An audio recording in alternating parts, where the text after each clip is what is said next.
Саламатсыздарбы, кабарлардын топтому менен тааныштырып, студияда мен Альбина Жолоева.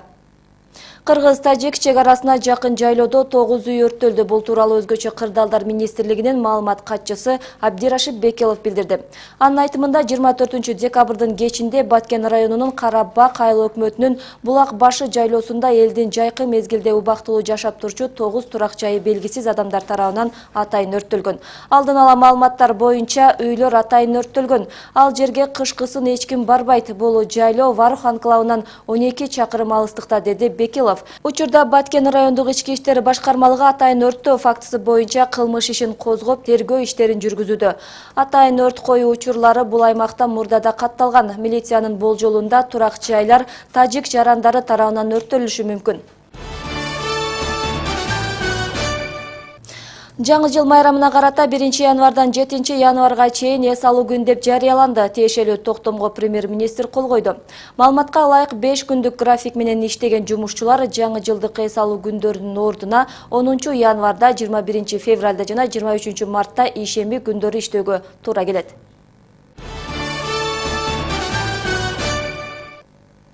Чек аралаш аймактар санариптик берүүгө июнь айына чейин өтүүгө тийиш. Бул тууралуу Азаттыкка маданият, маалымат жана туризм министринин орун басары Айнура Темирбекова билдирди.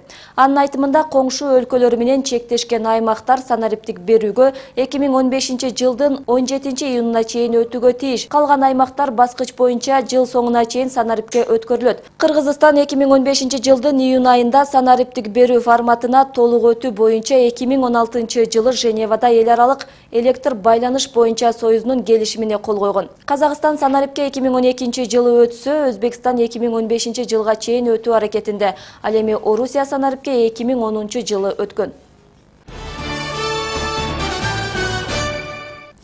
Жогорку кеңеш өлкөгө оң рулдуу автоунааларды киргизүүгө тыюу салган мыйзам долбоорун добуш берүүгө жөнөттү. Эгер аталган мыйзамды парламент кабыл алып, президент кол койсо, өлкөгө сырттан кирип жаткан оң рулдуу автоунааларга толугу менен тыюу салынат. Мындан сырткары 2016 жылдан баштап оң рулдуу автоунаалар менен жүргүнчүлөрдү жүк ташууга тыюу салган документ күчүнө кирет. Бирок айрым жарандар бул эки чектөөгө тең каршы чыгууда. Анткени адам ташып, үй бүлө баккан айдоочулардын 70%-нын унаасынын рулу оң жакта. Мындан улам алар негизги киреше булактарыбыздан айрылып калабыз деп коңгуроо кагууда. Арзан сатылат. Удобный биздин жолдорго жүргөнгөчү аябай бышык машина чейин мисалга. Башка мисалга Россиянын машинасын ала турган болсоң, бир пасыла калдырып шалдырап ошентип калат да. Бул эми таможня союзга кирип атат да, туура. Ошон үчүн Россия өзүнүн машинасын сатыш керек, башка чет өлкөдөн машина кирбеш керек. Оң рулдуу унааларга байланышкан чектөөлөрдүн артыкчылыгы жана кемчиликтерин кабарчыбыз иликтеп көргөн. Кененирээк материалды кабарлардын жыйынтыктоочу чыгарылышынан көрө аласыздар. Мамлекеттик дирекция тарабынан курулган үйлөргө өз алдынча кирип жашаган 19 адамдын үстүнөн кылмыш иши козголуп, иши сотко өткөрүлдү. Бул тууралуу Ош шаардык жеке турак жай куруу, жер пайдалануу, турак жай маселелери боюнча департаментинин жетекчиси Мирлан Исраилов билдирди. Анын берген маалыматына караганда, мэриянын балансына өтө элек 271 батир бар. Ал эми 350 батир баланска өткөн. Бош турган батирлерге өз алдынча кирип жашагандарды милиция менен бирге рейд кылып, 20 батирди бошотушкан. Бирок мыйзамсыз жашагандар рейдтен кийин көп өтпөй эле кайра турак жайда жашоосун улантып жатат, дейт Исраилов. Кыргыз Республикасынын башкы прокуратурасы тарабынан Кыргыз Республикасынын шайлоолорду жана референдумдарды өткөрүү боюнча Борбордук комиссиясына Жогорку кеңештин депутаты Урмат Аманбаеванын депутаттык ыйгарым укуктары мөөнөтүнөн мурда токтотуу тууралуу көрсөтмө берилди. Бул тууралуу бүгүн 26 декабрда башкы прокуратуранын басма сөз кызматы билдирди.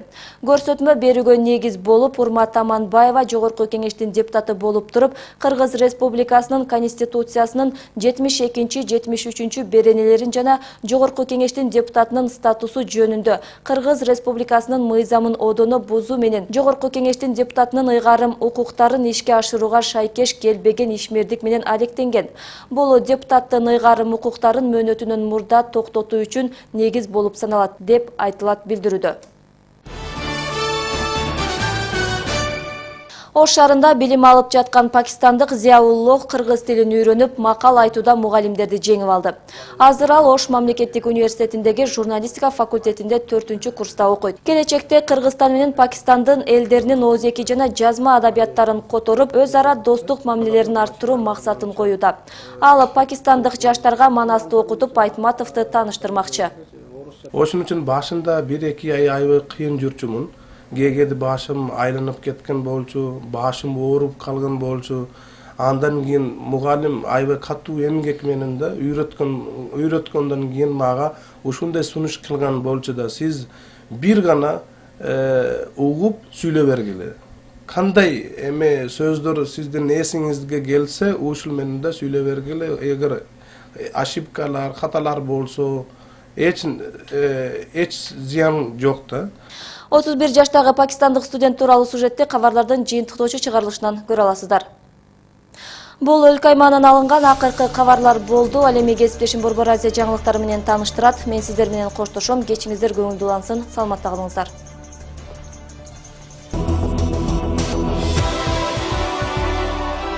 Саламатсызбы. Азаттыктын Борбор Азия жаңылыктары менен студияда Элиза Кененбаева. Пакистандагы христиандар Рождествону күчөтүлгөн коопсуздук шарттарында белгилешүүдө. Өлкөдөгү католик жана протестант чиркөөлөрүн куралдуу коопсуздук кызматтары кайтарууда. Пакистандын Пешавар шаарындагы мектепке талиптердин жасаган чабуулунан кийин эл дагы эле өзүнө келе элек. Кандуу чабуулда 140 адам набыт кеткен. Алардын 138 мектеп окуучулары. Карачи шаарындагы башкы соборго 400дөн ашык адам чогулду. Епископтардын демилгеси менен Пакистандагы бардык мектептерде каргашанын курмандыктарын аза күтүү мүнөтү менен эскеришти. Соңку кезде Пакистандагы христиандар көп учурда экстремисттердин чабуулуна кабылып келишет. Өлкө калкынын 3%-ын түзгөн христиандардын көбү Лахор шаарында жана анын айланасында жашашат.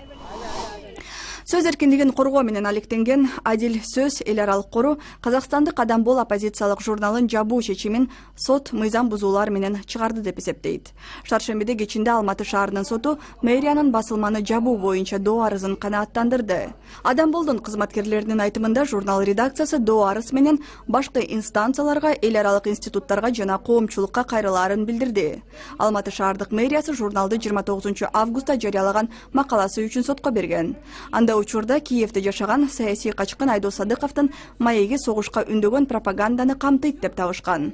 Адам бол журналы райондук соттун чечими менен 20 ноябрдан баштап чыкпай калган.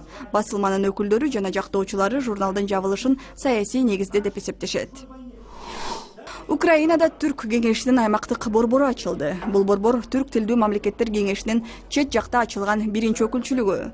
2009-жылы түзүлгөн аймактык уюмга Азербайжан, Казакстан, Кыргызстан, Түркия жана башка өлкөлөр кирет. Дипломаттардын айтымында бул өкүлчүлүк саясий, социалдык жана экономикалык суроолордун чечилишине көмөк көрсөтмөкчү.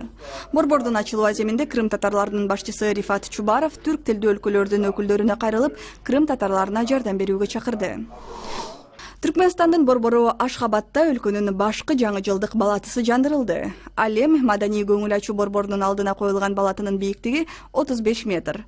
Ак мармарлуу башкаладагы балатыны жандыруу салтанатында балдар хорлору, белгилүү эстрада жылдыздары катышты.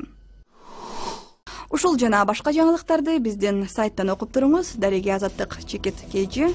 Аман болуңуздар.